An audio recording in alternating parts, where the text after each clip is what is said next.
So let's come on to the interior. So the interior of the car, especially on my car, was really good condition. I was really surprised. I didn't get any cracks on the binnacle. The seats were obviously re-trimmed at some point, but they were perfect. And I had no real sun damage. So of course some of these cars have been stored outside. Some have been in very hot states in America, and it will tarnish the carpets. So the carpets on mine are a little bit tarnished from the sun. You can get new ones, so everything in the car can be replaced, but it's just adding to the cost all the time over your refurb. So if you've got a car that has got a reasonably good interior, brilliant. In the interior, rodents are a big issue because rodents seem to like DeLoreans. There's a lot of DeLoreans I've seen that rodents have got in and they hide behind the headlights. So they chew all the wiring behind the headlights because it's quite a nice run for them in there.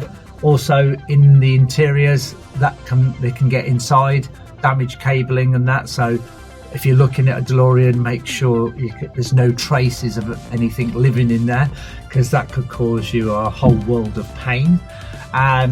Sagging headliners, that's a common one.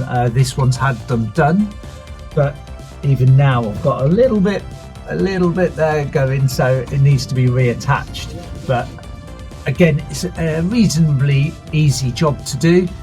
So it's not too much of a problem, and the T-section can get damaged through water ingress. So if the seals have gone on the top, my upper seal had gone, that is quite difficult to replace, and when it went to Chris, he replaced it for me. You've got to drill and be careful you don't go through the panel where the rivets are. So yeah, that's a job he did, and replaced that upper section, and there is a lower section as well, but if that lower section gets through there, it can damage the top headliner here. Also, the padding on the doors, this leatherwork here, is supposed to be actually bolstered out, but as you can see on mine, if you can tell, this has gone flat, so all of the sponge behind has disappeared. So that really needs taking off at one point and re-padding out. So you'll see that some are quite bolstered out, and that is correct. That's how they should be. But over time, the actual breakdown of the foam on the back of the panel starts to go, and then you get this flat look. But I'm not too worried about mine at the moment because it's in really good condition. So if I have to peel all this back and redo it all, it's a bit of a job. But at the moment, I'm going to leave mine as it is. Continuing on with the interior, another common fault, move this away, there's a switch panel here, and this can come misaligned. It just means that these buttons sit in an actual cardboardish type frame, and that can actually wear, so they come out of alignment. You can buy realignment sections for those switches there. So the electric windows, they run a cable all the way from here through the door up to a top connector, which is just under this T-piece. To get to it, a little bit of a pain, but there is an inspection hatch at the top. So if the electric windows or the door mirrors are not working quite correctly or not working at all, it's a good place to start up there, because that kind of is exposed to all the elements. I know it's got protection on the top and it's got a inspection plate, but it still can get damp in there. So I had dampness in those plugs, and I started to lose the left and right of my door mirror, but it'll go up and down but not left and right, real strange things. And then ad hoc my windows would work or wouldn't. There is a connector just here, so if you do go to look at one and it's not working, it may just be that, it may not be the motor itself. Hopefully not, because to try and get the motors out of these things is like razor blades in the back of here. So when you take it out, if you think this is a stainless steel, raw stainless steel panel, it's ultra sharp, so getting in there is a real problem. You'd need really thick gloves on and protect your arms, because it is a nightmare. But luckily I haven't had to do that, because the power problem was just up here. Oh no, this is a bit more mechanical, but we're still on the interior. If you hold the steering wheel and it moves slightly, or when you turn left and right you can feel sort of a clunk, It's actually the bushes in the bottom of the steering rack arm itself. So the steering column itself goes into like a metal rod, and then that goes through the bulkhead. The little part that goes through the bulkhead, there's like a bush around the edge, and that wears. Not an actual major job to actually repair that. I was quite surprised. It didn't take long. You do have to take the actual steering column apart. You have to disconnect it just forward of the windscreen and pull it apart and then change it all. But it actually wasn't a bad job. If you do get that clunk in the steering, or you can feel the play, again, not too much of an issue, a common problem. Radio, they're originally Craig units, so they are really expensive now, believe it or not, and it is just a basic radio, but they do go faulty after a period of time, of course. So I think it's nice to keep the original one in there, and you can buy the belt kits for the cassette tapes to refurbish them, and you can actually get the electronics redone.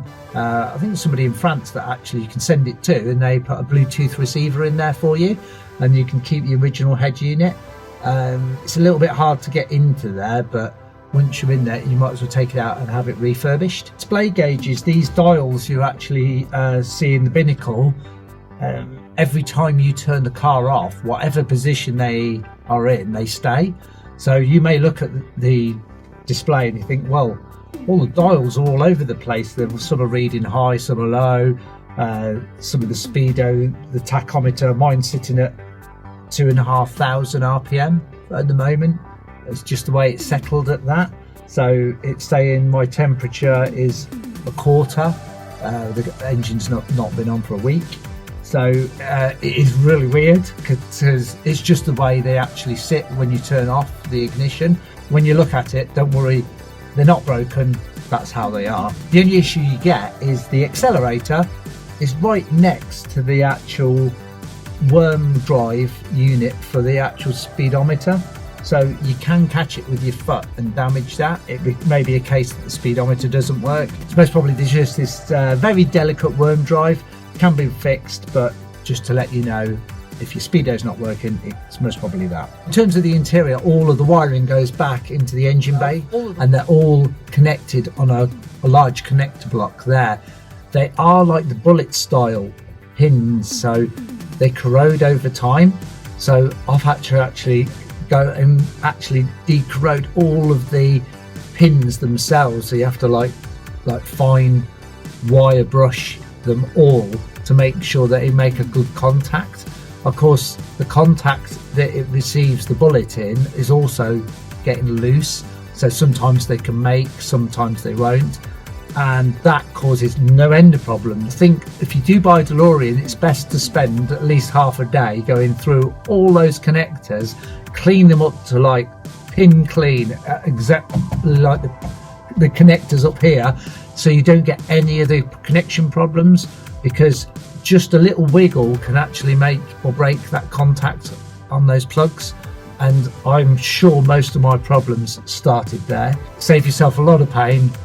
Sit and clean every single one, make sure it's so clean, and pop them back in, and I don't think you may have a problem then. You may have to tighten the pins up on the internals so they actually grab the bullet connector correctly, but that's a really good place to start.